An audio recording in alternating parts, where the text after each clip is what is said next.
سوال پوچھا گیا کہ ہمارے چہرے پر جو ایک ابری ہوئی ہڈی ہوتی ہیں جہاں سے داڑھی شروع ہوتے ہیں، اس ہڈی سے اوپر زلفوں کے کچھ بال ہمارے چہرے پر ہوتے ہیں، کیا ان بالوں کو بھی وضو کے دوران دھونا ضروری ہے یا صرف اس ہڈی سمیت صرف داڑھی کو دھونا ضروری ہے؟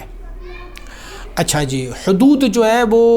چہرے کا ہمیں فقہاء نے فرمایا ہوا ہے۔ آپ کی کان میں ایک ابھرا ہوا گوشت ہے، یہاں پر یہ گوشت ہے، اس گوشت کی یہاں سے لے کے اس گوشت کی کان کی اس گوشت کے درمیان، یہاں سے یہ ہمارے چہرے کی چوڑائی ہے، اور جہاں سے منبت الشعر ہے یہاں سے لے کے ہماری جو ہے اسفل الذقن تک یہ ہماری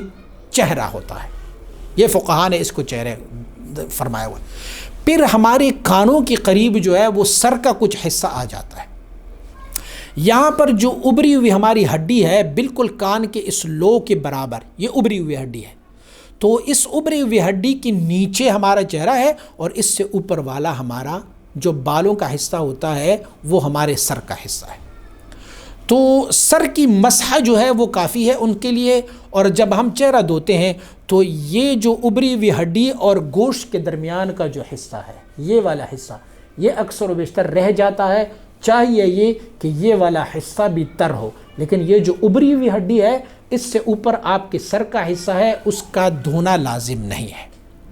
لیکن بہت ساری مسٹیک جو ہوتی ہیں وہ یہ ہوتی ہے کہ جو ہمارے گوشت کے اندر سے گوشت، یہ والی گوشت جو ہمارے کان کے اندر یہ والا گوشت ہے، اس کے اور ہمارے چہرے کے درمیان یہ جو ابری ہوئی ہڈی ہے، اس ہڈی کی اور اس گوشت کے درمیان والا جو حصہ ہے، یہ جس پہ میں انگلی گھما رہا ہوں،